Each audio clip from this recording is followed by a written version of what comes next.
Hello everyone, आज हम लोग करने जा रहे हैं exercise 11.19 of alcohol phenols and ethers. Question 11.19 में हमें मैकेनिज्म देना है of acid dehydration of ethanol into ethene. So जब हम लोग इथेनॉल को ट्रीट करते हैं एसिड से, मतलब H2SO4 से, तो हमें मिल जाता है इथीन, और इस रिएक्शन का हमें मैकेनिज्म देना है। तो सबसे पहले हम रिएक्शन लिखेंगे। हमारी रिएक्शन क्या है? रिएक्शन में हम लोगों ने रिएक्टेंट लिया है इथेनॉल, CH3 CH2OH। इसमें से ये कार्बन हो गई अल्फा और ये कार्बन हो गई बीटा। इसमें डालते हैं हम लोग कॉन्सेंट्रेटेड H2SO4। कॉन्सेंट्रेटेड H2SO4 क्या होता है? एक डिहाइड्रेटिंग एजेंट होता है। मतलब क्या होता है? वो मॉलिक्यूल में से वाटर निकाल देता है। तो हमें क्या निकलेगा? यहाँ से निकल जाएगा वाटर, H2O। अब ये वाटर निकलता कैसे? ये होती है बीटा एलिमिनेशन।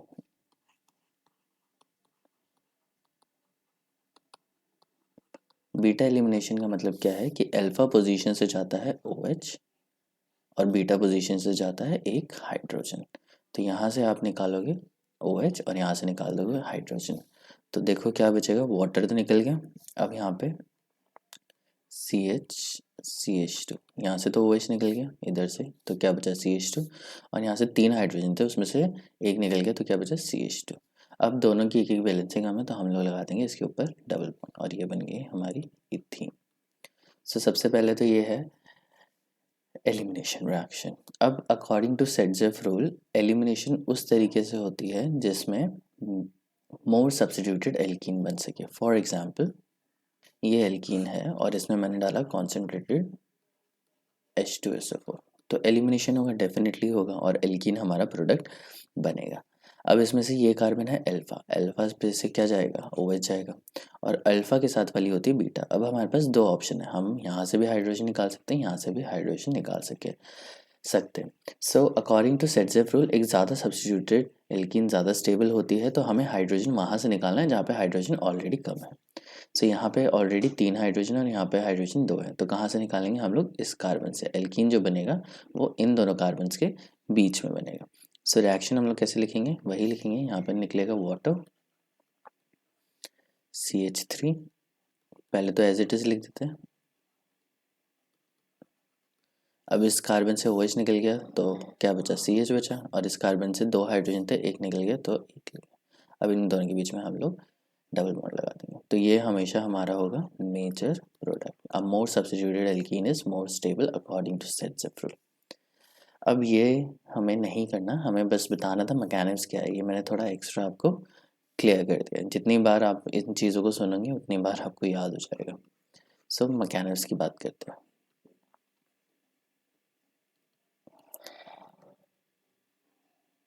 मैकेनिज्म, अब मैकेनिज्म क्या होता है? एक टेंटेटिव पाथवे होता है रिएक्शन को जाने के लिए। इसमें हम लोग क्या यूज़ कर रहे हैं? इसमें हम लोग यूज़ कर रहे हैं H2SO4। तो H2SO4 का स्ट्रक्चर तो हमें पता ही है क्या होता है, और कॉन्सेंट्रेटेड H2SO4 है, मतलब ज़्यादा अमाउंट में H2SO4 है, तो H2SO4 डिसोसिएट होगा HSO3 negative plus H positive. तो रिएक्शन में हमारे पास काफ़ी अमाउंट में H पॉजिटिव होगा। अब आप ध्यान रखना कि ये जो रिएक्शन हो रही है ना, ये वाटर में नहीं हो रही है, क्योंकि वो तो होती है जैसे H2O में H पॉजिटिव डाल देते हैं, वाटर में H पॉजिटिव डाल देते हैं, तो ये डाइल्यूट हो जाता है। हम लोग डाइल्यूट की बात ही नहीं कर रहे हैं, हम लोग बात करें कॉन्सेंट्रेटेड की। तो हमारे पास क्या होगा? मेजरली H पॉजिटिव होगा। अब H positive bare proton will act as electrophile। H positive है रिएक्शन में, तो कौन अटैक करेगा? ये तो स्टेबल है, तभी तो ये टूटा। अब यहाँ पे ऑक्सीजन है जिसके पास क्या है? Lone pair of electrons. ये lone pair of electrons attack करेंगे हाइड्रोजन पे। नेगेटिव वाला पार्ट कहाँ का अटैक करेगा? पॉजिटिव पार्ट पे। तो क्या मिलेगा हमें? CH3 CH2OH, और ऑक्सीजन ने 3 बॉन्ड में आ ली, तो उसके पास आ जाएगा पॉजिटिव चार्ज। इसे हम लोग बोल सकते हैं ऑक्सोनियम सॉल्ट। ठीक है, तो एक स्टेप हमारा ये हो गया, बल्कि ये स्टेप नहीं है, बट आप इसको लिख सकते हो, कोई प्रॉब्लम नहीं है। फिर हमारे सेकंड स्टेप में ऑक्सोनियम सॉल्ट बनेगा। अब थर्ड स्टेप में अगर मैं चलता हूँ, तो ऑक्सोनियम सॉल्ट जो हमारा यहाँ पे बना है, अब ये डिसोसिएट करेगा। क्यों डिसोसिएट करेगा? क्योंकि ये बन गया वाटर, और वाटर होता है एक बहुत अच्छा लिविंग ग्रुप। वाटर तो स्टेबल होता है, उसके ऊपर पॉजिटिव चार्ज तो नहीं होना चाहिए, तो यहाँ के दोनों इलेक्ट्रॉन कौन ले जाता है, ऑक्सीजन ले जाता है। Will end up having a carbocation here, CH3 CH2 positive.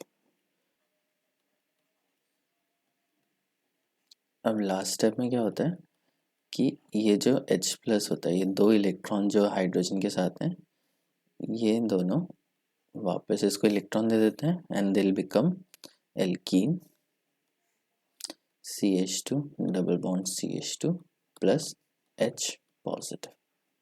अब आप देखो रिएक्शन कहाँ से स्टार्ट हुई थी, H पॉजिटिव से स्टार्ट हुई थी, और रिएक्शन एंड कहाँ पे हो रही है, H पॉजिटिव पे एंड हो रही है। तो इसका मतलब क्या है कि H पॉजिटिव जो यहाँ पे H पॉजिटिव जो H2SO4 से आया है, तो वो कैटलिस्ट की तरह काम करे। तो H2SO4 यहाँ पे क्या है, कैटलिस्ट, क्योंकि वो रिएक्शन में तो यूज़ हो ही नहीं रहा है। H2SO4 से क्या निकला, H पॉजिटिव, और H पॉजिटिव भी किस तरीके से एक्ट करेगा, कैटलिस्ट की तरह ही काम करेगा।